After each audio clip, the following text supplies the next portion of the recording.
Muito bem, vamos dar início então ao nosso encontro de estudos para o Livro dos Espíritos dessa noite. Hoje é dia 20 de outubro de 2014, uma segunda-feira, são 19 horas e 49 minutos, horário de verão, 25 graus na cidade de Jaú. Nós estamos estudando o capítulo 5 do livro 2, Mundo Espírita ou dos Espíritos. Na página 122 da editora LAC, tradução do professor José Herculano Pires, no penúltimo parágrafo desta página, que começa com as palavras essas questões. Todo mundo a bordo?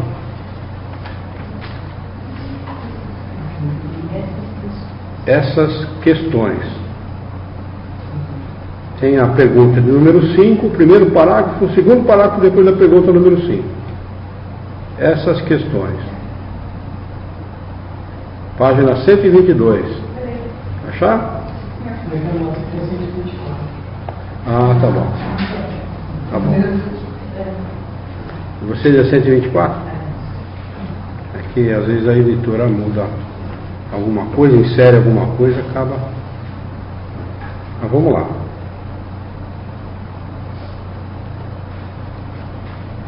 Ele está tratando aqui, né? Ele fala sobre considerações sobre a pluralidade das existências,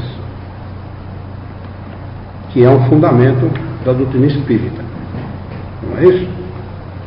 Ele diz assim: essas questões poderiam ser multiplicadas ao infinito, porque os problemas psicológicos e morais que não encontram solução, a não ser na pluralidade das existências, são inumeráveis. E são mesmo. Se a gente notar na sociedade de uma maneira geral, ocorrem coisas inexplicáveis do ponto de vista dessa encarnação. Por exemplo, aquele moço de Goiânia, se não me falha a memória, Goiânia, cidade de Goiânia, estado de Goiás, né? Ele matou 39 pessoas. E eu estava vendo ele, deu uma entrevista para Record, se não me falha a memória. Ele falou assim: era uma força irresistível, eu não conseguia me conter. Se matava, ele ficava sossegado. Depois que ele matava, ele se sentia bem. Então, quer dizer, como explicar isso? É só um problema mental? Do ponto de vista dos médicos, é só um problema mental. A pessoa, do ponto de vista biológico, nasceu com uma falha na mente física, e essa falha é que gera problema, não é assim que eles analisam? Ou coisa semelhante a isso que eu estou dizendo, não é? Mas a gente sabe, nós que somos espíritas e que estudamos o caso sob outro prisma, não é? Sob outro ponto de vista, a gente sabe que a coisa a banda não toca só por essa nota, existem outras variáveis que não são consideradas, por exemplo, a obsessão. Uma mente fraca, dirigida por um espírito tenaz, né, violento, tenaz, insistente, né, ele é capaz de gerir a mente de uma pessoa fraca. E essa pessoa, não sei se vocês lembram desse nome, o Chico Picadinho, lembra desse cara? Ele matou mais de 100 pessoas, esse cara. E aquele repórter da Record disse que entrevistou ele cara a cara, e ele é obrigado a ficar numa cela isolada, porque se colocar em preso junto com ele mata, não é? Ele diz para o repórter que ele, o que significa a morte para você? Ele falou: para mim é mais ou menos, você não sente calor? Sim. Quando você sente calor, você não gosta de tomar um banho frio? Eu gosto. Para mim é a mesma coisa, só que em vez de tomar banho frio, eu mato. E no repórter brincando com ele, perguntou para ele: está sentindo calor agora? Como se fosse um alívio para ele. Como se fosse um alívio. Ele mata e se sente bem. Não é? Então são mentes fracas, não é? E isto acontece numa escala de 0 a 1 milhão. Não é? 0 é essa influência que 100% da população encarnada recebe. Não tem ninguém que, não, eu estou isento. Mentira, isso não existe. tanto é influenciado positivamente, para o lado bom, como é influenciado negativamente. A balança quem é? Nós mesmos. Nós é que regulamos essa balança. Né? Não existe ninguém que não seja influenciado. Agora, uma mente fraca, ela é dominada pelos espíritos, a tal ponto de fazer com que este encarnado exerça ou cometa aquilo que eles desejarem que ele faça. Por isso que ele está, essa afirmação dele é exatamente nesse sentido, né? Essas questões poderiam ser multiplicadas ao infinito, porque os problemas psicológicos e morais que não encontram solução onde? Na ciência convencional, não é isso? A não ser na pluralidade das existências, são inumeráveis. Por exemplo, nós tínhamos a frequência de uma pessoa aqui na casa que... Oh, meu Deus. Rafael, eu sei que você está presente e estou vendo aqui a sua solicitação, mas esse chat que instalaram agora na nossa página, ele não permite que eu atenda mais de uma pessoa de cada vez. Então eu vou mandar trocar essa ferramenta e voltar na ferramenta atual, porque essa ferramenta, embora seja moderna, bonita e tal, ela não permite que a gente atenda mais de uma pessoa de cada vez. Então eu sei que você está pedindo, está solicitando a sua presença ali, né, solicitando o chat, e eu vou marcar a sua presença aqui, que eu sei que é você, e na próxima oportunidade, na próxima aula, nós vamos voltar naquela ferramenta que existia antes, onde a gente pode conversar com todo mundo sem problema. Eu clico para atender a sua solicitação e o chat me responde, o gerenciador do chat me responde que eu excedi o limite de atendimento. Portanto, eu não tenho como falar com você e falar com a Juliana também. Então, só para registrar, a Juliana e o Wagner de São Paulo estão presentes e o Rafael, da cidade de Mineiros, não é isso? Mineiros, Goiás, está presente também. Sejam bem-vindos, viu? Então, continuando, né? Nós tínhamos um garoto que frequentava aqui, uma criança, né? Que na época tinha algo em torno de 4 anos aproximadamente, é isso, né, Iara? 4 anos aproximadamente, 4 anos e pouco, e os pais, muito preocupados, né, vieram conversar comigo porque o garoto, ele tinha acometimentos durante o sono e os pais não sabiam o que fazer. Começava a gritar com medo, apavorado, e apontava para o canto e dizia que tinha isso, que alguém ia pegar ele, que não sei o que e tal. Levaram uma psicóloga, a psicóloga falou, bom, é terror noturno. Mas o que é terror noturno? Eles dão esse diagnóstico porque eles não têm o que fazer, né? E a gente sabe que não é assim que funciona. O espírito, durante o desligamento parcial do corpo, ele se relaciona com os espíritos, não é? Não se sabe que tipo de situação é, mas certamente é uma situação que não traz conforto para a criança.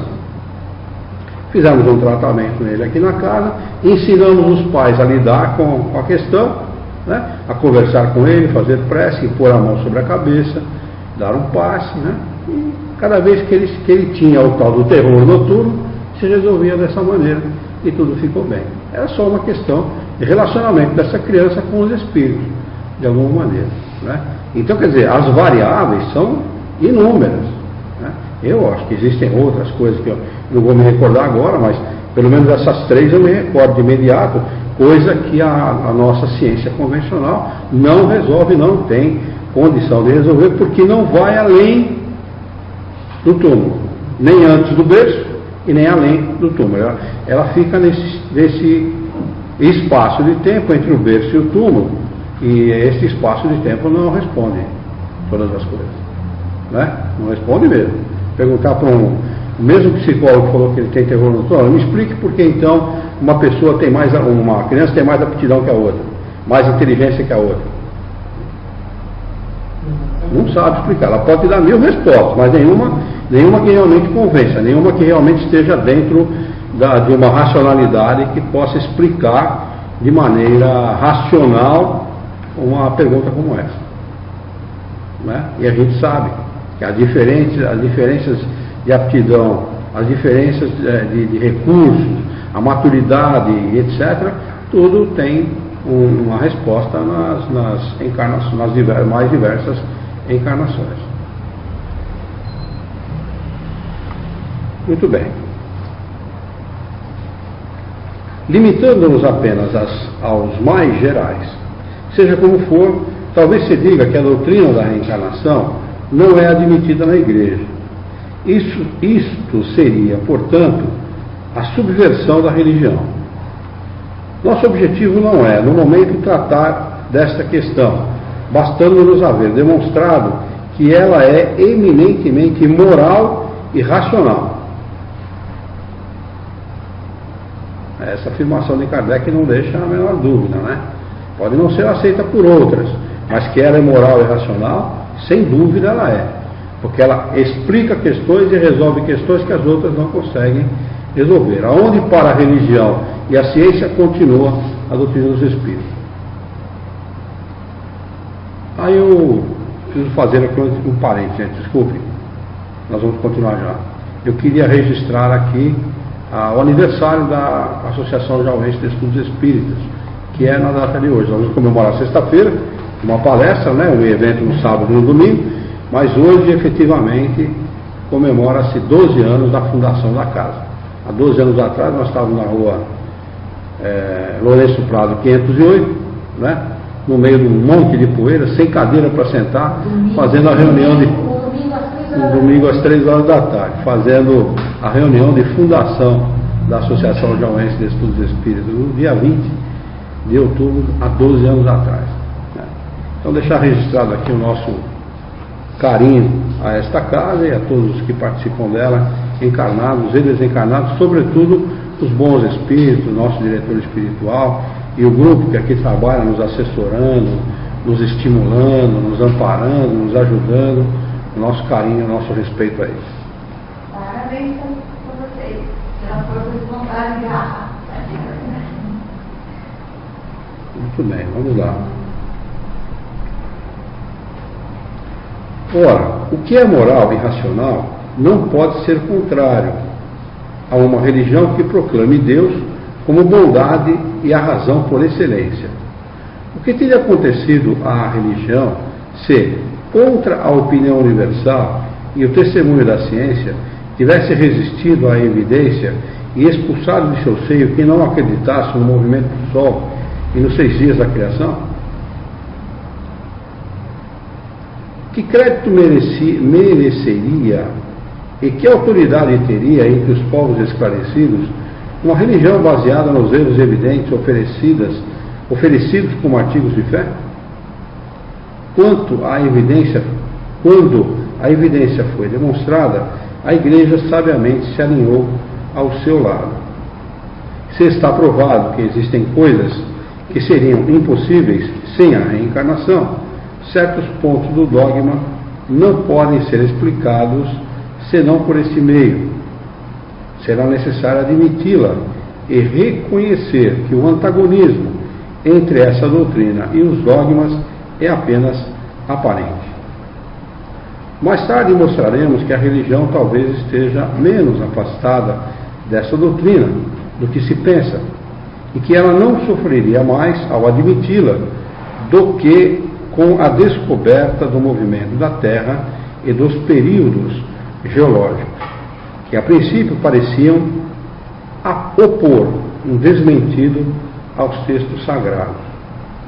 O princípio da reencarnação ressalta, aliás, de muitas passagens das Escrituras e encontrando-se especialmente formulado de maneira explícita no Evangelho.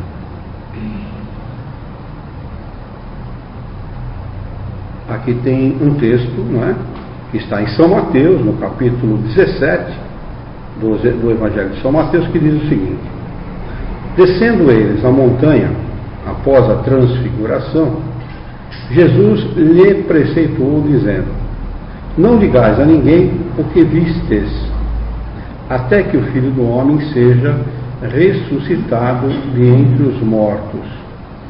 Seus discípulos então o interrogaram e lhe disseram: por que dizem, pois, os escribas que é necessário que Elias venha primeiro?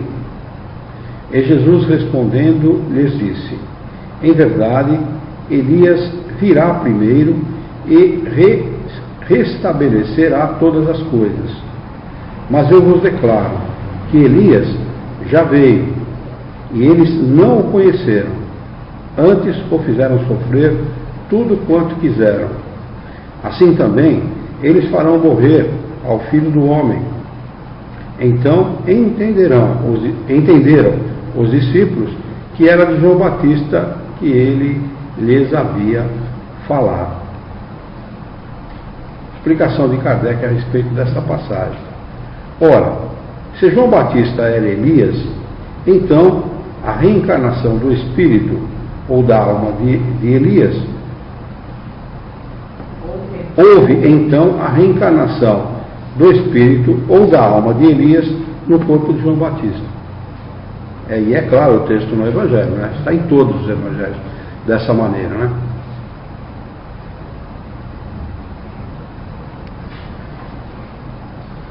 Seja qual for, de resto, a opinião que se tenha sobre a reencarnação, quer a aceitem ou não, ninguém a ela escapará, por causa da crença em contrário.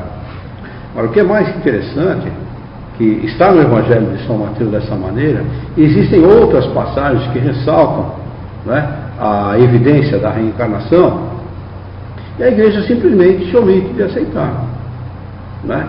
O que nos mostra duas coisas. Primeiro, que a reencarnação era fato comum entre os hebreus. Não se discutia isso. Era ponto pacífico. A reencarnação existe, né? Dizem que, eu não li isto, mas dizem que no Alcorão, no Alcorão, não, na Torá, está escrito assim: estando o homem com corpo ou sem corpo, sempre estará na vida. Não é? Então, o que significa dizer que existe a sobrevivência da alma, não é? Com corpo ou sem corpo, ele sempre estará na vida. Significa dizer que eles acreditavam, era ponto pacífico a sobrevivência da alma. E se eles alegam com corpo ou sem corpo, o que significa dizer que ele pode estar sem corpo no momento e com corpo no outro, né? Ou seja, a reencarnação, ela é ponto pacífico entre os hebreus. Ela não é discutida, eles não discutem como nós, né? As consequências da reencarnação, mas eles aceitam ela pacificamente. E é interessante que a igreja se omite, né? Ou se omitiu de um tempo para cá, porque diz que foi depois de um evento na igreja que isso aconteceu, 325 anos para cá que isso ocorreu. Eles falam do sagrado com esse texto aqui? Olha, devem fazer, porque mais claro que isso, mas está claro para nós, né? É interessante que coisa que é corriqueira para nós, que nós falamos corriqueiramente, que discutimos corriqueiramente, para outras pessoas é bicho de sete cabeças, né? Sexta-feira foi uma prova disso, né? Aquela senhora que estava na reunião, a dona Olívia, ela ficou desenchavida, coitada.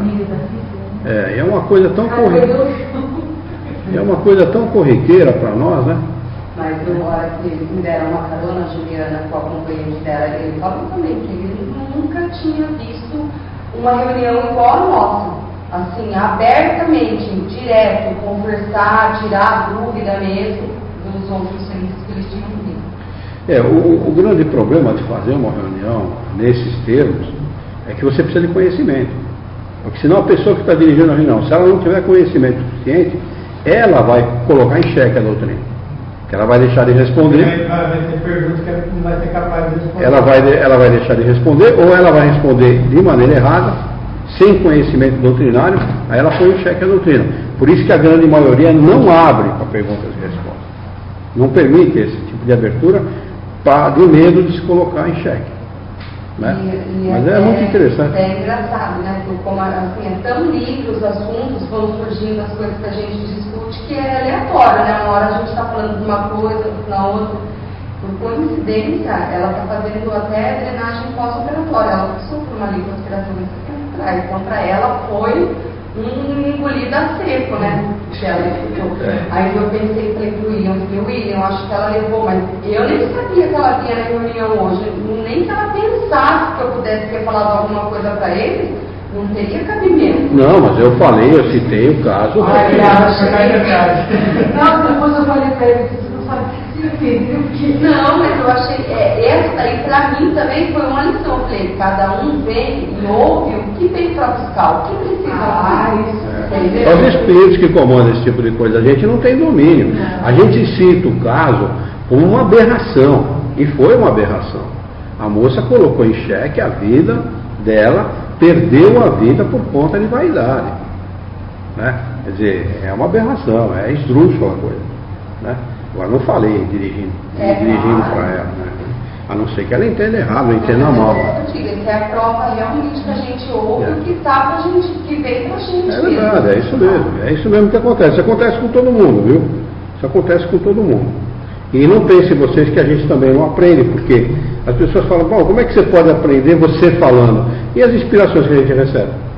Tem muita coisa que a gente responde ou fala que não estava preparado para aquilo, não foi premeditado aquilo.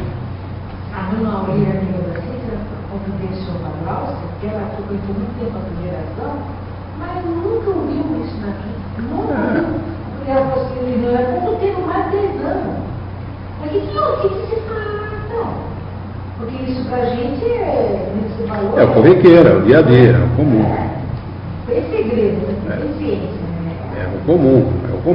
Agora, se tratando da igreja católica, ou das outras igrejas que ignoram a reencarnação, eles dão umas explicações das mais esquisitas possíveis a respeito desses assuntos. Explicam, falam, não explicam nada. Não esmiuçam o assunto a ponto de esclarecer o interlocutor. Não que eles não saibam realmente o que. Não sei se não sabe, eu não sei, a gente não pode afirmar que sabe, mas o fato é que, como diz Kardec aqui, eles imaginam que sejam duas coisas antagônicas e opostas, não são. A reencarnação não é antagônico às pregações de Jesus, aos ensinamentos de Jesus, muito pelo contrário, né? E não é antagônico ao interesse da igreja. Eles é que entendem assim. Bom, o Galileu Galilei, ele só não morreu porque ele se retratou publicamente. Né? Não, que quem gira em torno do Sol é o Sol que gira em torno da Terra, não sei o que e tal. Se retratou e foi escorraçado da sociedade, foi obrigado a viver isolado, quer dizer, acabaram com a vida dele, por conta de uma afirmação científica que hoje o menor dos estudantes, o mais iniciante dos estudantes sabe, né? A religião que obrigou ele. A religião que obrigou ele a se retratar. Porque na realidade, para a igreja até aquele momento, eles cultuavam o geocentrismo, ou seja, a Terra como centro do universo. Olha que absurdo, né? Aí vem um cara muito inteligente, né? Discípulo de matemáticos e físicos da mais alta categoria, ele também um cara de capacidade, dizer, não, a Terra é que gira em torno do Sol e tal, né? Quer dizer, você destrói o princípio da igreja, que para eles era questão fundamental. A Terra é o centro de todas as coisas, entendeu? O Deus só criou a Terra, entendeu? Que para eles era muito. Foram obrigados a se retratar, porque não dá, né? Chega um momento que não dá mais, né? Não tem como. É por isso que vai chegar um momento que eles vão ser obrigados a dizer assim, olha, estávamos errados. O doutrina espírita está certo, a reencarnação, ela é racional. Eles também não vão chegar assim direto, aos pouquinhos eles vão entrando. A mesma coisa que fizeram com o geocentrismo. Levaram séculos para admitir. Né? Então vai explicar por que todo mundo acha só a Terra habitada. Exatamente, essa é a ideia. Você não é egocentrismo, é egocêntrico em vez de tanto egoísmo de um pensamento pequeno desse. Não, o pensamento é pequeno para nós que temos o esclarecimento, mas para muita gente, daquela época era natural, é assim mesmo. A igreja é o centro do universo, tudo gira em torno dela, ela está fixa no universo, tudo gira em torno dela, e as estrelas que existem no céu, Deus colocou lá como enfeite. É isso que eles falavam. As estrelas são enfeites colocados para enfeitar a vida do ser humano. Hoje a gente sabe que existe no mínimo 100 bilhões de galáxias, e cada galáxia com 100 bilhões de estrelas. Quer dizer, o tamanho disso é imensurável, né? Mas é que a Terra, um planetinha de quinta categoria, décima categoria, sei lá, o Sol é de quinta categoria, né? O nosso Sol. Imagine, uma vez eu vi uma projeção, aí colocaram o nosso Sol, né, grande em relação à Terra. Aí colocaram o Sol de quarta categoria em relação à Terra, ao Sol e à Terra. Quando chegam lá no maior deles, conhecido, né? O Sol vem uma coisinha, um pontinho. Como é que pode ser a Terra o centro do universo? O mais obtuso dos seres humanos, um mínimo de conhecimento, um mínimo de informação, sabe que isso não é verdade. Quer dizer, então a igreja não tem mais condição de segurar essa posição. Não tem mais como. Não dá mais, eles soltam, né? Porque o interesse deles é material, o interesse deles não é espiritual, né? Vamos lá.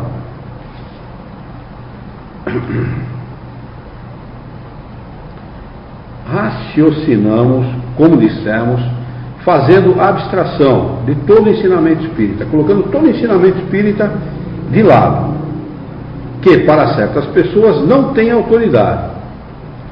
Se, como tantos outros, adotamos a opinião referente à pluralidade das existências, não é somente porque ela veio dos espíritos, mas porque nos parece a mais lógica e a única que resolve as questões até então insolúveis.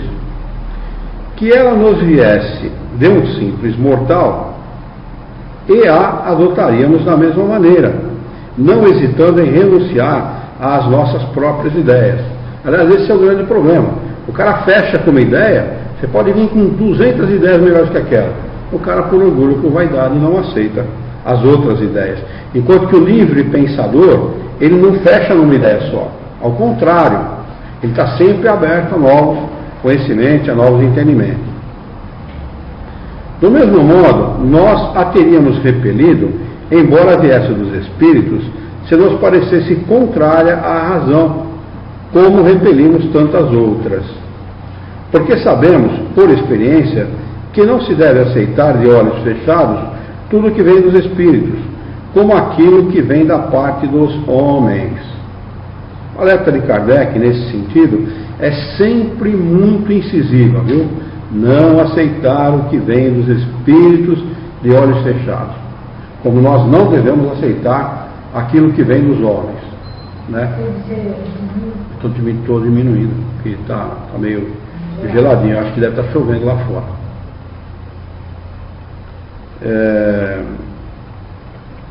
Eu não desliguei, não, eu só diminuí.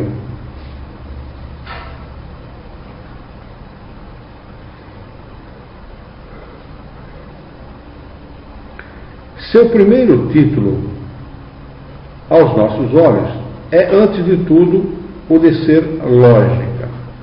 Mas ainda tem outro, que é o de ser confirmado pelos fatos. Fatos positivos que, por assim dizer, materiais, que um estudo atento e raciocinado pode revelar a quem se der ao trabalho de observá-los, com paciência e perseverança, e diante dos quais a dúvida não é mais possível. Quando esses fatos se popularizarem, como os da formação e do movimento da Terra, será necessário reconhecer a evidência, e os seus opositores terão gasto em vão os argumentos contrários. Reconheçamos, em resumo, que a autoridade da que a doutrina da pluralidade das existências é a única a explicar aquilo que, sem ela, é inexplicável, que é eminentemente consoladora e conforme a justiça mais rigorosa, sendo para o homem a tábua de salvação que Deus lhe concedeu na sua misericórdia. As próprias palavras de Jesus não podem deixar dúvida a respeito. Eis o que se lê no Evangelho segundo São João, capítulo 3. Abre aspas. Jesus respondendo a Nicodemos disse: em verdade te digo, que se um homem não nascer de novo, não pode ver o reino de Deus. Nicodemos lhe disse: como pode um homem nascer quando está velho? Pode ele entrar de novo no ventre de sua mãe e nascer uma segunda vez? Jesus respondeu: em verdade te digo, que se um homem não nascer da água e do Espírito, não pode entrar no reino de Deus. O que é nascido da carne é carne, o que é nascido do Espírito é Espírito. Não te maravilhes de eu te haver dito: necessário vos é nascer de novo. Ver a seguir o artigo Ressurreição da Carne, item 1010. Aqui tem um rodapé de número 2 que diz: a reencarnação está hoje provada através dos casos de lembranças de vidas anteriores em crianças, de pesquisas hipnóticas de regressão de memória, de avisos mediúnicos de renascimento, com sinais e condições posteriormente verificados. Embora as ciências oficiais ainda relutem em aceitar essas provas, a ciência espírita as considera válidas e espera para breve a sua aceitação oficial. Para breve, aspas, viu? Para breve, esse breve aqui não tem nada a ver com o nosso tempo, não, viu? Esse breve aqui é alguns séculos, talvez, não é? Ou um pouco mais, viu? Não é para já, não. Eu vou repetir mais uma vez que Jesus não falou nascer das águas e do Espírito, da água e do Espírito. Nascer na água ou nas águas e do Espírito. Porque nascer da água é o batismo, né? E ninguém nasce depois do batismo. A gente nasce na água mesmo, no líquido amniótico. Já nasci 3 vezes já. Quando eu batizei na católica, depois na congregação. Aqui você não precisa batizar nada, só ficar sossegado aqui. Aqui o máximo que pode acontecer é tomar uma água fluidificada e tal. Mas não precisa batizar não, né? Então a gente sabe disso porque tem um estudioso espírita, professor pernambucano, né, que estudou a Torá no original, e ele fez a transliteração, né, ou seja, ele transformou em caracteres de português aquilo que estava escrito, e depois fez a tradução, né, para o português, mas do original. Então o significado, a mudança é da água para o vinho, daquilo que está no original para aquilo que está nos evangelhos comumente aceitos. É da água para o vinho. Tem coisas que não tem o menor sentido se comparado com o evangelho, com os evangelhos que nós conhecemos. Então tem muito ainda para o homem conhecer, tem muita coisa para ser desvendada, tem muita coisa para ser desmascarada, viu? A hora que esse pessoal se vê desmascarado, aí acabou a farra. Capítulo 6. Vida espírita. O que é a vida espírita, gente? A nossa vida sem corpo físico. Não é isso? É a nossa vida sem a matéria. Item 1, espíritos errantes. Só para a gente definir, espírito errante é aquele que está num espaço de tempo entre uma encarnação e a outra. Fica num período. Este período entre uma encarnação e outra chama-se estado errante, né? O espírito não fica na erraticidade, viu? Essa afirmação, na erraticidade, ela leva ao entendimento que erraticidade é um lugar localizado e circunscrito, não existe nada localizado e circunscrito. O espírito fica livre, sem corpo físico, livre, num período entre uma encarnação e outra, que pode durar de alguns minutos até séculos, não é? Preparando uma nova encarnação, ou se preparando para uma nova encarnação. Em estado, né? Hein? Em estado de erraticidade. Em estado de erraticidade. O espírito fica Sem corpo físico. Sem corpo livre, sem corpo físico. Questão de número 223. A alma se reencarna imediatamente após a separação do corpo? Resposta: às vezes. Então, às vezes ela pode reencarnar imediatamente. Quero fazer uma pergunta para vocês. Vocês acham que os espíritos mais elevados, eles ficam mais tempo ou menos tempo em estado de erraticidade? Menos. Muito menos. O estado de erraticidade só é prolongado para nós, espíritos atrasados. Interessante isso, né? A gente acha que reencarnar é muito ruim, né? É realmente muito ruim para quem está no nosso estado evolutivo, né? É difícil, é penoso, é sofrido, né? Está bem menos sofrido, quanto mais preparando. Muito menos sofrido. Aliás, a encarnação desses espíritos tem muito a ver com o estado de erraticidade. Eles não ficam tão atrelados à matéria, a matéria não é tão grosseira, a alimentação não é tão grosseira como a nossa. Quer dizer, eles estão muito mais livres do que nós quando encarnados.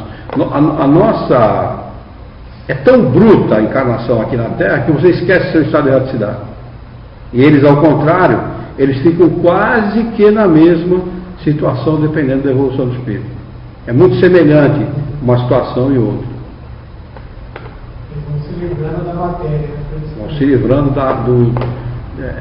do embrutecimento dela. Vai ficando cada vez mais sutil, né? Tanto pelo espírito como o corpo. Cada vez mais sutil.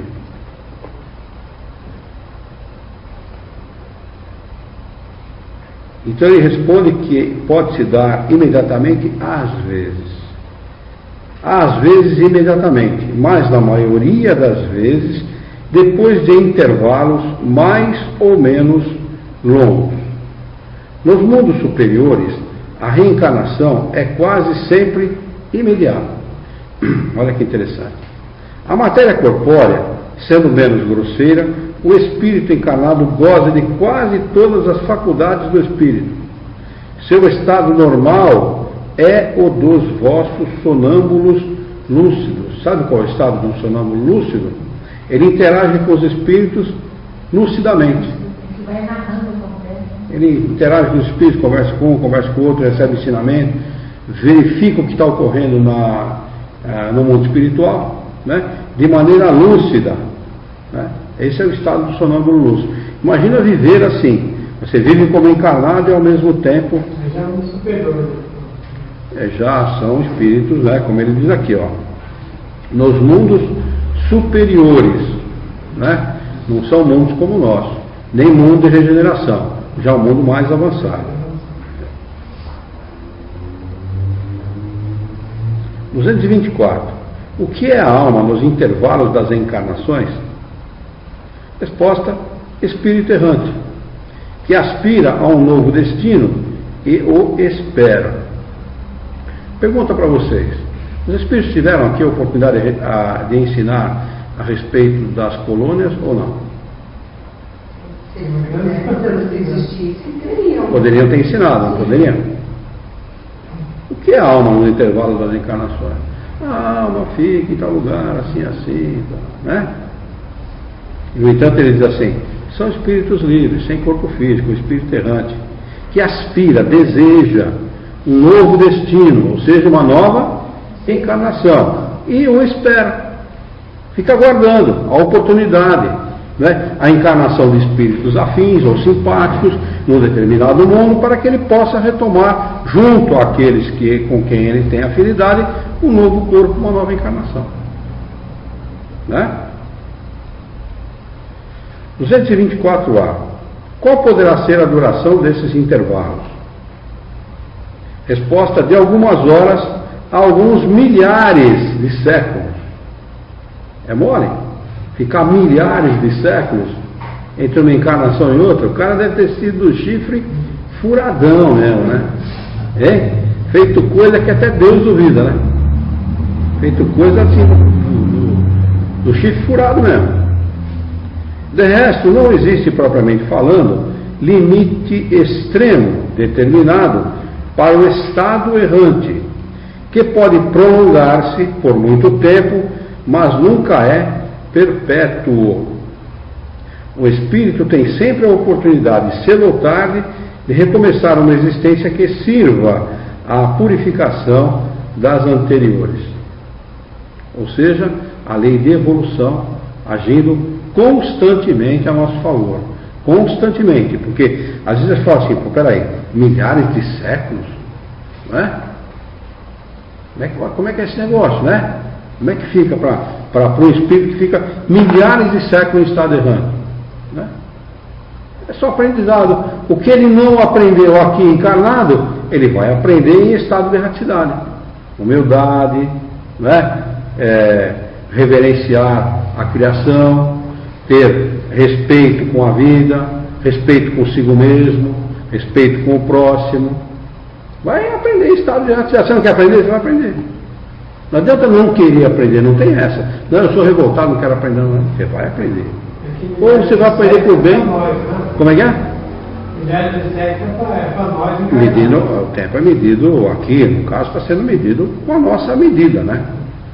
Porque para o espírito, milhares de séculos passa, não é? Para um espírito que está sofrendo muito, é mais dolorido e parece, pelo que os espíritos explicam, parece, deve dar a sensação para o espírito que é muito mais extenso do que para nós. Porque ele está sofrendo. Quem está sofrendo, o tempo passa mais morosamente.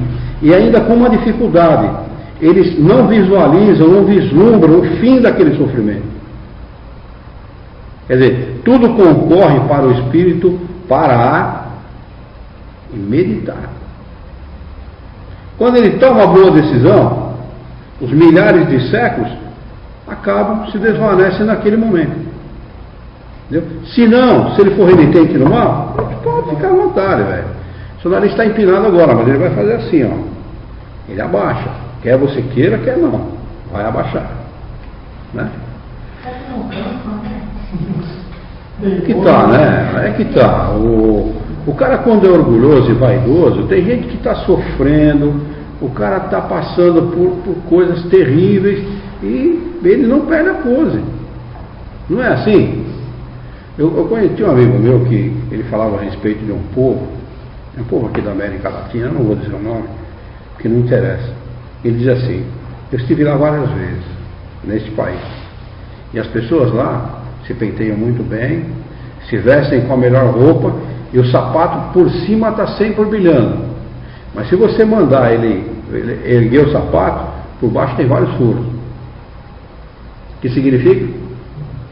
Aparência, vaidade. E está assim de gente que vive de aparência. Está assim, ó. Pergunta para ela, está tudo bem? Está tudo bem, nossa, está mil maravilhas, eu estou bem, está tudo bem e tal. 5 minutos de conversa, depois, nossa, ela está te contando as piores desgraças. Né? É sempre assim, entendeu? As pessoas não são, a grande maioria, não é autêntica. Não são autênticas. São pessoas que vivem de aparência, vivem de luxo, muitas vezes aparentam aquilo que não têm, não é? São pessoas que muitas vezes não se dedicam a fazer coisas úteis, não são pessoas que são agarradas às coisas úteis, apegas às coisas úteis, às coisas boas, às coisas que podem enaltecer tanto o caráter como a personalidade, como a própria pessoa. Vive de coisinha fútil, de coisinha boba, de coisinha que realmente não engrandece o espírito. Né? Tem muita gente assim. E depois reclama da vida, reclama dos problemas que surgem. Surgem mesmo, não tem como não surgir. Vai surgir, e é para surgir mesmo. Porque não é punição do Criador, mas ensinamento para o espírito. A gente sempre costuma dizer que você não quer ser bom hoje, você vai ser obrigado a ser bom um dia. Né? Você não quer ser humilde, você vai ser obrigado a ser humilde um dia. Você não quer ser benevolente para com o seu irmão, você vai aprender benevolência de um jeito ou de outro. Você não quer trabalhar, você não quer exercer uma profissão, você não quer se dedicar, você não acha que você não deve ser empregadinho, você vai aprender da pior maneira possível, porque você vai ser gari, você vai ser varredor de rua numa encarnação. E vai aprender, de uma maneira ou de outra, vai aprender, porque é assim que a vida funciona. Se nós negligenciamos uma encarnação, nós vamos ter que responder na próxima, ou numa outra, quando a gente tem a condição de responder. Mas vai responder. Né? A ninguém é dado a paga ou o prêmio por aquilo que ele não se dedicou, por aquilo que ele não fez. Né? Aqueles que se dedicam, aqueles que se esforçam, aqueles têm, porque é natural, a vida age assim, as leis de Deus são assim. Né? O que é a justiça? É aquilo que é justo, aquilo que é correto, aquilo que é certo. Se você não está dentro da justiça, dentro daquilo que é certo, que é correto, você não pode receber a paga, a não ser o inverso daquilo que você fez. Consequentemente, não vai ser agradável. Certamente não vai ser agradável. É por isso que as pessoas reencarnam ou encarnam num planeta como o nosso e arrastam uma encarnação miserável. Né? Uma encarnação de sofrimento, uma encarnação de humilhação, uma encarnação de adversidades, né, de doenças, de muitas coisas. Né? Olha os nossos irmãos lá da África vivendo esse problema do ebola. Matou já quase 5 mil pessoas, uma coisa assim, um absurdo. Né? Quer dizer, o que fizeram esses nossos irmãos para arrastar uma existência como essa? O que eles fizeram? Ou o que eles deixaram de fazer? Nós não podemos aceitar ou acreditar que é fruto do acaso. Que é pelo fato de eles habitarem a África que eles estão passando por esse problema. Não podemos acreditar numa coisa dessa. Ou então Deus não seria justo. Né? Um Deus que fizesse uma coisa dessa num local, né? Numa circunscrição, com um determinado grupo de pessoas, seria muito mais sádico do que justo. Não é verdade? Então, o que a gente pode deduzir? Estão ali encarnados para vivenciarem problemas a fim de aprender alguma coisa. Um continente enorme, daquele rico, diga-se de passagem, em recursos naturais, né? Assaltado, vilipendiado pela maioria dos povos do mundo, né? E não tem recurso próprio. E gente passando fome. Em outros casos também. O Brasil está cheio de riqueza natural, vende a commodity, né? Vende o mineral e não faz o aço, o que é um grande absurdo. Né? Quer dizer, quanta riqueza, quanto bem não podia ser gerado para o nosso próprio país, quantas coisas boas nós não podíamos construir aqui se nós vendêssemos o aço. Então vende-se a commodity, vende-se o mineral de aço. O Japão não produz 1 quilo de mineral e é o maior produtor de aço do mundo, os maiores produtores de aço do mundo. E assim, consequentemente, quer dizer, cada país tem o seu problema, cada povo vivencia os seus problemas por alguma razão. Não é de graça. Não é de graça. E, naturalmente, os nossos irmãos não estão vivenciando ali os problemas deles gratuitamente. Né? Nós tivemos casos no mundo, várias localidades da África, né? Que pessoas morrerem de fome, por causa de guerra, por causa de revolução, morrerem à míngua de fome. Refugiados de guerra que não tinham nada, não tinham absolutamente nada, comiam terra. Né? Como é que pode? Né? Da onde a gente tira justiça para isso? Só a reencarnação explica. Não tem outra maneira. Não tem outra maneira. Ou então, Deus não existe. Isso nós não podemos admitir. É uma boa pergunta. Chegar para o Papa e falar assim, o que é a África? Tanta gente. Não explica. Ele vai dizer para você que é mistério, é a vontade de Deus, está acabado. Explicar como nós estamos explicando aqui, não. Explicar como nós estamos explicando, jamais ele vai explicar.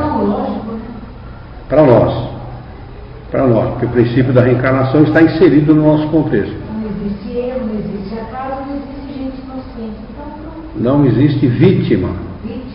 E para muita gente, inclusive uma companheira que estudava aqui com a gente, uma jurista, ela é advogada, exercia a carreira dela e tudo, quando eu falei que não existia vítima, ela deixou de frequentar, porque ela não admitiu isso. Para ela, na cabeça dela, existe vítima sim, está acabado. Né? E realmente não existe. Se você analisar a justiça das coisas, né, não pode existir vítima. O que existe são coisas que acontecem circunstancialmente, dentro daquela circunstância que parece circunstancial, parece fruto do acaso, mas que é fruto de uma rigorosa justiça distributiva. Você fez em algum momento e está recebendo, não é, o retorno daquilo que você fez. Causa de lei, lei de causa e consequência. Não pode ser de outra maneira. Senão, nós seríamos os eternos dodóis, né? Iam ficar sempre choramingando e não ficar marcando passo, porque não ia evoluir nunca. Né? Quando é que a gente ia evoluir? Quando é que você ia arregaçar a mão e falar, eu vou trabalhar, eu vou pegar o torão e vou fazer? E os antigos diziam assim, quem quer não manda recado, faz. Né? E é exatamente assim que acontece. Quem manda recado, não faz. Esse não faz. Esse não vai conseguir conquistar nada na vida. Né? Faz quem vai lá e pega o touro a unha, arregaça a manga e não fica se reclamando de ninguém, nem reclamando da sorte, nem reclamando da vida, nem reclamando de nada. Essa é a grande realidade. A pura realidade, né? Como é que comecei a observar, eu lembro que minha avó sempre falava, né? Sempre vai ter o rico e o pobre, você vai ver o porquê. E eu ficava pensando, criança, poxa, né? E ela, na sabedoria dela, sempre vai existir. Eu pensava, nossa, não sei, eles podem ser ricos, eu tenho que ser pobre. Aquela na minha ideia, né? Criança. Bom, tudo bem, aí, né, fui para a igreja católica, tudo direitinho como mandava figurinha, então tá, mas sempre com aquelas ideias, assim, porque uns têm, outros não, ninguém explicava, né? Então, aí eu cheguei a frequentar o grupo de oração e comecei a perguntar o que era um milagre, o que era um mistério, ninguém então não deu resposta. Pois é, final, opa, tem coisa errada aí, tá. Logo que minha mãe desencarnou, eu comecei a frequentar o centro espírita. E foi a melhor coisa que me aconteceu, né? Que aqui é que eu acabei estudando, acabei descobrindo. E é o seguinte, eu dou aula particular em casa. E eu vejo, já faz mais de 12 anos, eu tenho um grupo muito grande de alunos. Olha, eu vou falar uma coisa, não vou generalizar, porque para mim, né, não tem, infelizmente, a exceção. Mas os ricos mesmo, as pessoas ricas, não estou falando de espírito, estou falando de bolso mesmo, eles cumprem o horário, eles vão lá para aprender e eles sugam até o último minuto, porque eles querem uma profissão e eles querem dar continuidade. Me desculpem falar assim, mas os pobres emergentes, quando vão, chegam atrasados, não querem fazer nada, querem só se aparecer. E aí eu me retratei lá quando minha avó dizia, sempre vai ter pobre, sempre vai ter rico. é isso mesmo. Porque é uma coisa assim meio de louco. É isso que faz a grande diferença. É aquilo que você citou, aquele aluno japonês, que no final da aula ficou na sala de aula para varrer a classe.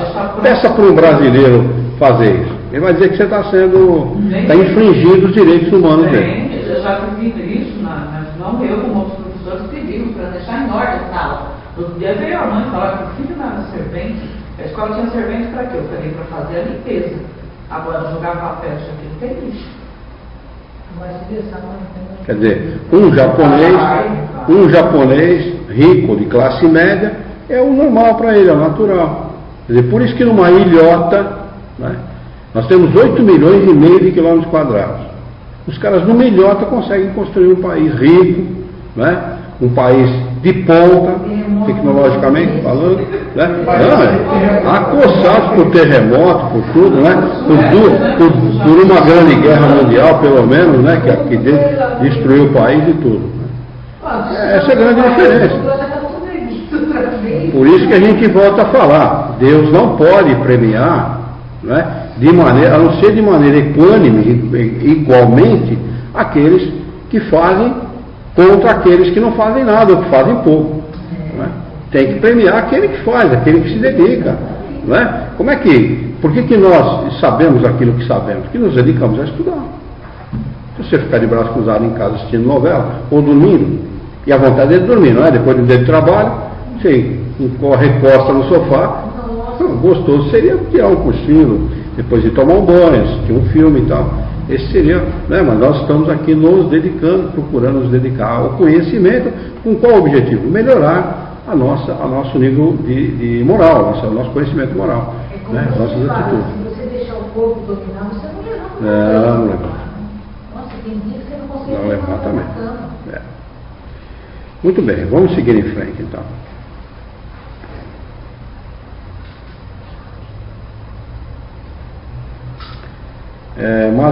Mas que nunca é perpétuo. O espírito tem sempre a oportunidade, cedo ou tarde, de recomeçar uma existência que lhe sirva à purificação das anteriores. 224b. Essa duração está subordinada à vontade do espírito ou pode lhe ser imposta como expiação? Resposta: é uma consequência do livre arbítrio. Os espíritos sabem perfeitamente o que fazem, mas para alguns é também uma punição infligida por Deus. Outros pedem o seu prolongamento para prosseguir estudos que não podem ser feitos com proveito a não ser no estado de espírito. Olha, essa resposta aqui, ela reúne uma série de conhecimentos na mesma resposta. Tá? Primeiro, ele pergunta se a duração está subordinada à vontade do espírito ou é imposta como expiação. Assim, olha, é uma consequência do livre-arbítrio, ou seja, decisão do espírito. Os espíritos sabem perfeitamente o que fazem. Não é essa a impressão que nós temos dos encarnados, não é isso? Mas os espíritos sabem o que fazem. Olha que diferença que existe, né? Entre estar desencarnado e estar encarnado. Mas para uns é também uma punição infligida por Deus. Ou seja, ficam em estado de erraticidade para aprender. E aprender valores que são fundamentais para a evolução do espírito, como indulgência, benevolência, humildade, né? Todas essas coisas que dão valor moral à vida do homem, coisas que esses espíritos não atentaram ao longo da encarnação, ao longo de diversas encarnações. Eles aprendem como? Olhando os encarnados? Como? Como que eles aprendem olhando os encarnados? Fazendo parte de reuniões, escutando, observando, em reuniões como a nossa. Passa aí na rua, deixa eu entrar ver o que esses caras estão fazendo. Aí vem aqueles bobó discutindo essas coisas, né, desse livrinho aí, coisa boba. Aí começa a ouvir uma coisa, se interessa, começa a ouvir outra, aí para pensar, para analisar. Para analisar, pô, os caras estão falando, tem sentido, tem a ver. Né? E não só de reuniões como a nossa, não, reuniões geral. De modo geral, eles se ligam àquilo que está ligado o pensamento de cada um deles. Mas eles podem entrar, por exemplo, por curiosidade numa reunião como a nossa e permanecer. Nós temos casos aqui, inúmeros casos, que se comunicam depois, né? Dizendo que começaram aqui a compreender a vida, a compreender as coisas espirituais e tal. Né? É assim que eles aprendem, é dessa maneira mesmo. Essa interação entre encarnados e desencarnados, ela tem esse propósito, viu? Mas você vai ficar porque eles estão interessados. Evidente. Por que nós estamos só em 3, 5, 6? Por quê? É como os encarnados, é a mesma coisa. Fica só quem está interessado. Eles podem ser encaminhados para cá também? Pode, é evidente. Se eles demonstram, primeiro, arrependimento, né? O arrependimento não resolve nada, viu? Mas é o primeiro passo para o início de uma mudança, né? E se arrependimento for sincero, é claro, né? A pessoa se arrepende sinceramente, o espírito encarnado ou desencarnado, se arrepende sinceramente e pede ajuda, a primeira coisa que os espíritos fazem é ajudar, né? Tanto o espírito guia como os espíritos afins, os familiares e tal, né? Vão ajudar. Bom, como é que você está se sentindo, o que nós podemos fazer, o que você está precisando, né? E num diálogo encaminha, olha, existe uma maneira, né, através da qual você pode começar a mudar a sua maneira de ver a vida, a mudar as coisas que você fez até agora, a maneira pela qual você agiu. Você precisa aprender, você precisa compreender, né? Participa das nossas reuniões. São os espíritos que vêm auxiliar ele, é isso? Como? Os espíritos que vêm auxiliar ele, é isso? Na realidade, os espíritos não vêm auxiliar, os espíritos estão sempre perto dele.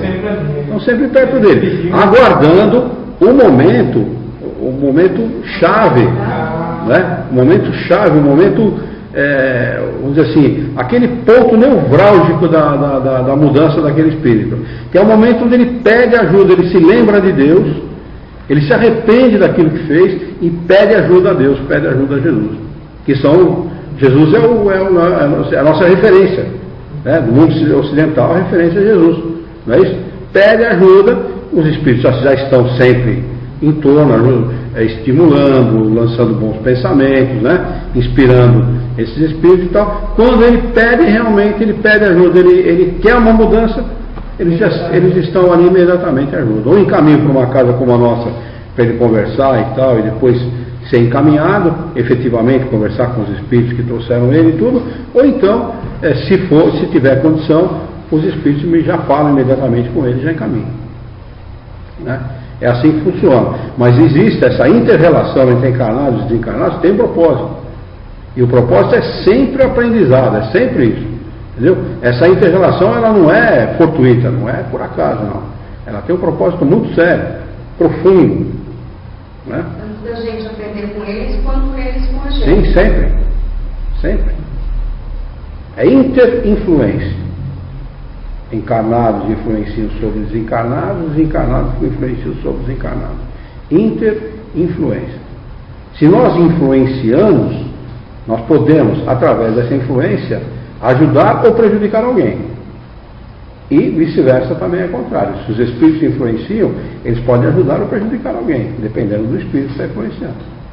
Mas sempre com propósito, de auxiliar na evolução moral e intelectual de cada um.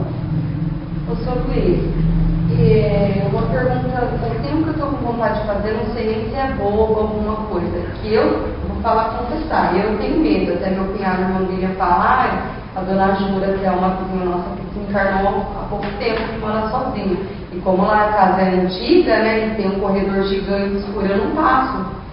Existe isso, tipo, um espírito, ele não precisa ver um espírito desencarnado. Acontece de não acontecer, de nunca ver, é normal O que ou não? faculta esse fato é a mediunidade. Então, fora isso, é normal não ver. Não, existe a evidência fortuita, casual.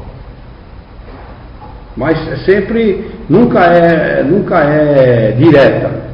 Vê um vulto, alguém passando, aí, pô, a impressão que alguém passou. Ou uma sensação. Ou uma sensação da proximidade do desencarnado e tal. Pode acontecer sim. Mas não há razão para ter medo. Na realidade, esse medo, ele está muito mais relacionado com os seus anseios do que propriamente com a relação com os espíritos. E da relação com os espíritos não há por que ter medo, porque essa relação acontece naturalmente. Quer a gente queira, quer não queira, né? Nos momentos mais íntimos da nossa vida, os espíritos estão presentes. Sempre estão presentes na nossa vida. Então, o que a gente tem que fazer?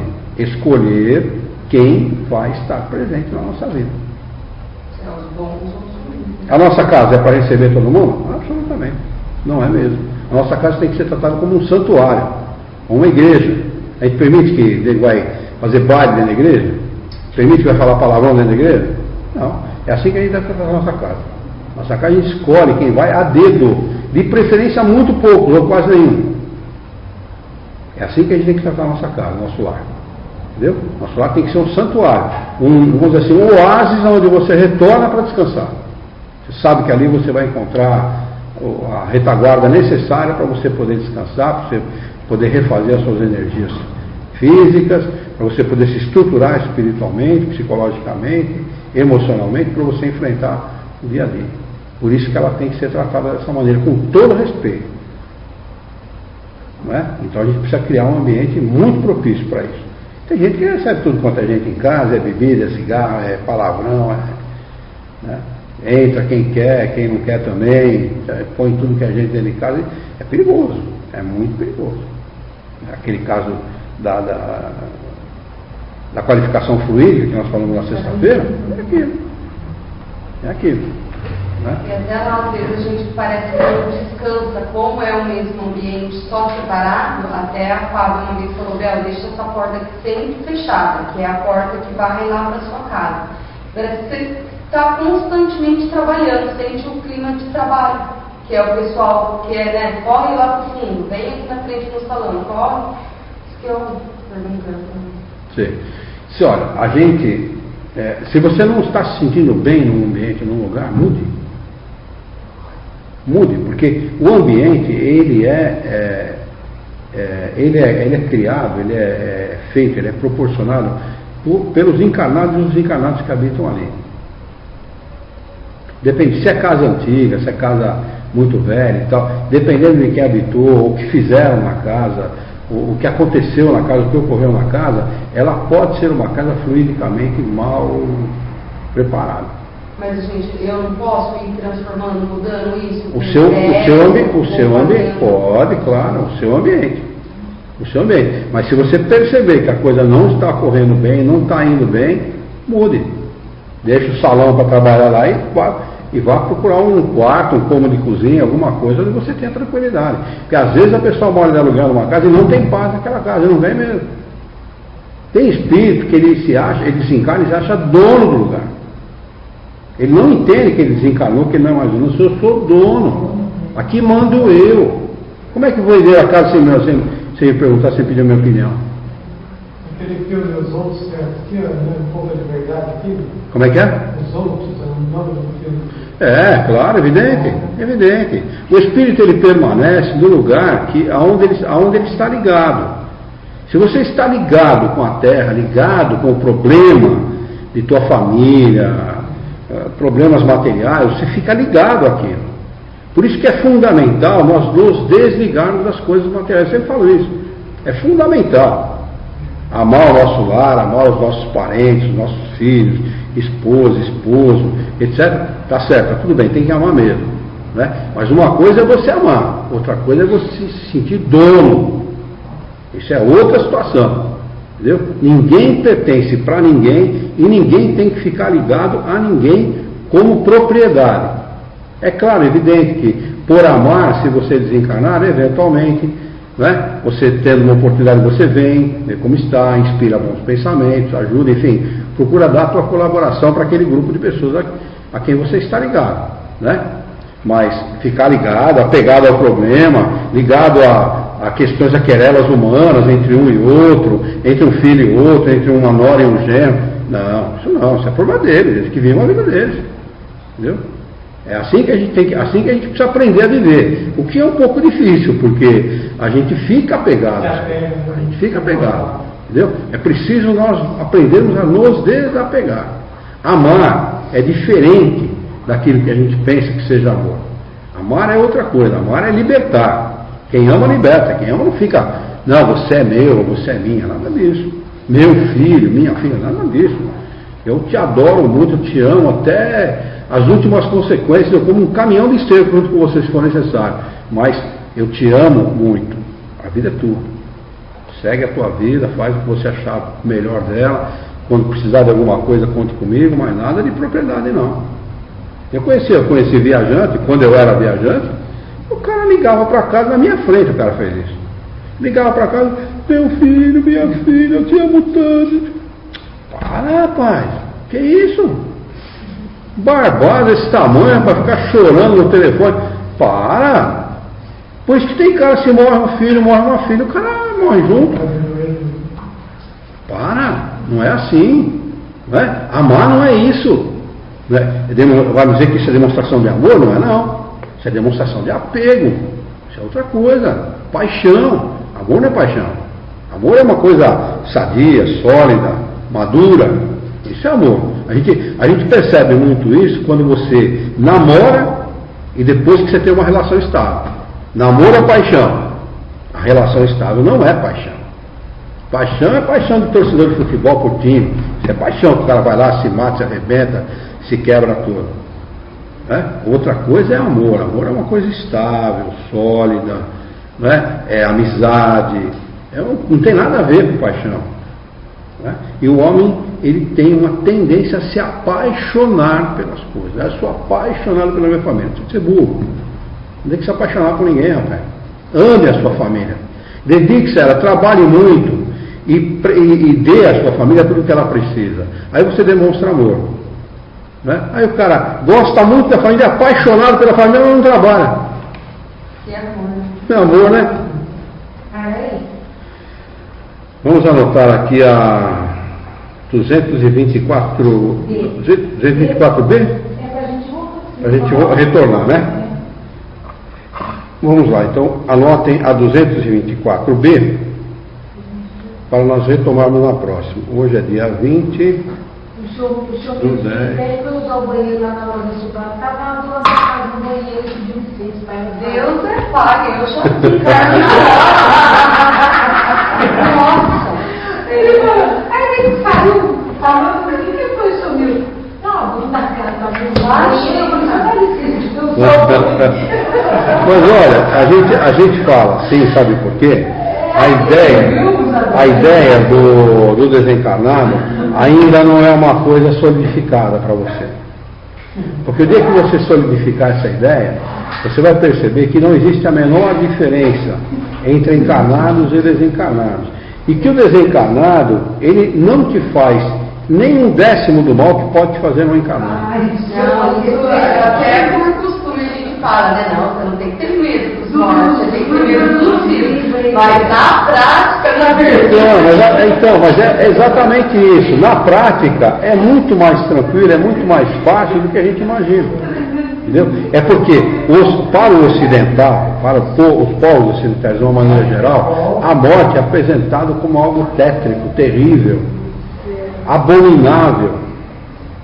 O dia que você reverter essa ideia e você desejar a morte, ao invés de refugá-la, você aprender que ela é desejável, você muda o seu conceito a respeito dos desencarnados.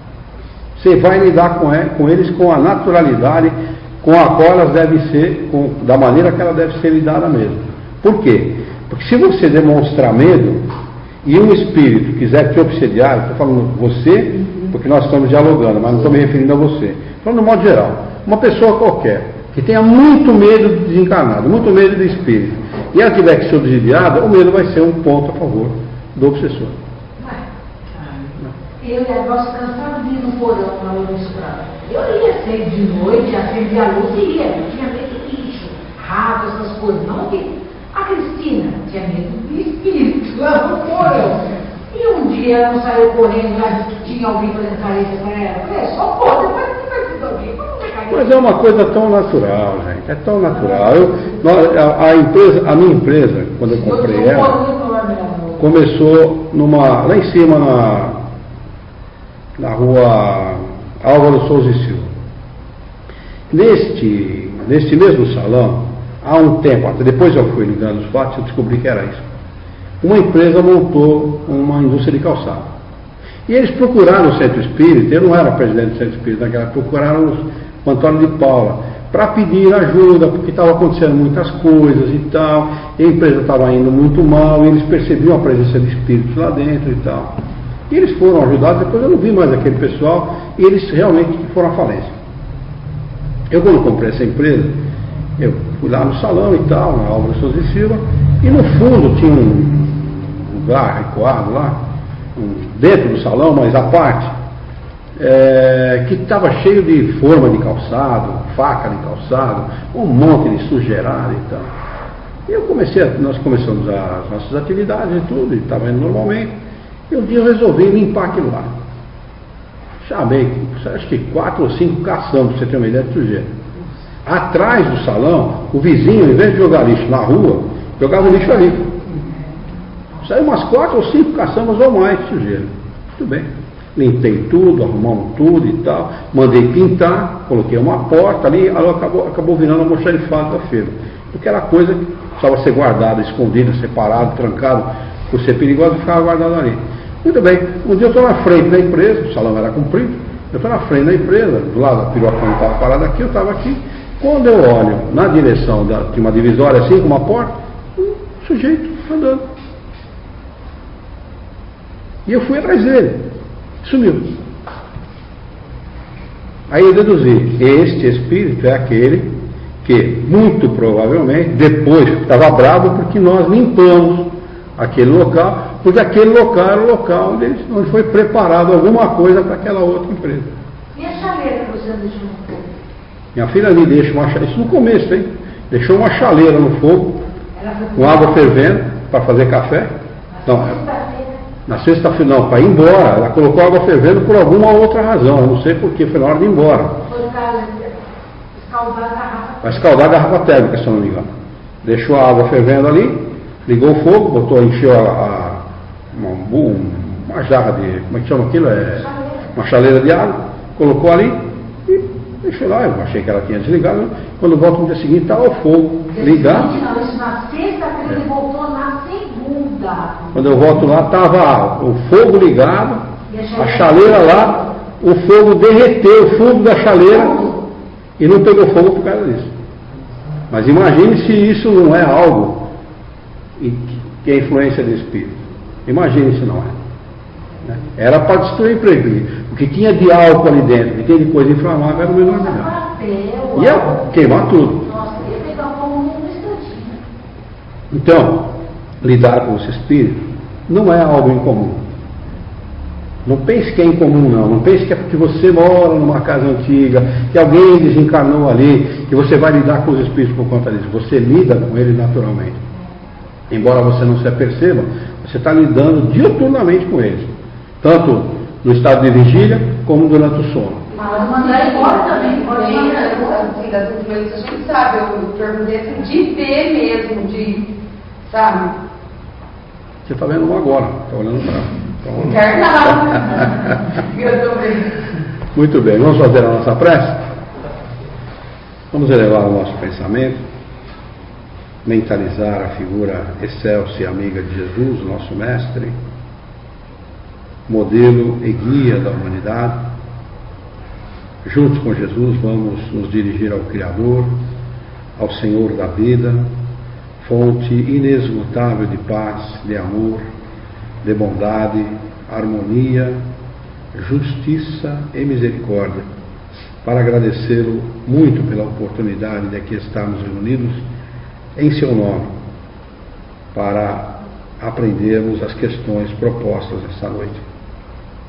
Queira a vossa bondade, Senhor, que possamos ter bom ânimo, alegria de viver, entusiasmo, que possamos dignificar a vida pelo trabalho, pelas atividades úteis e, sobretudo, por um profundo e sincero respeito ao nosso próximo.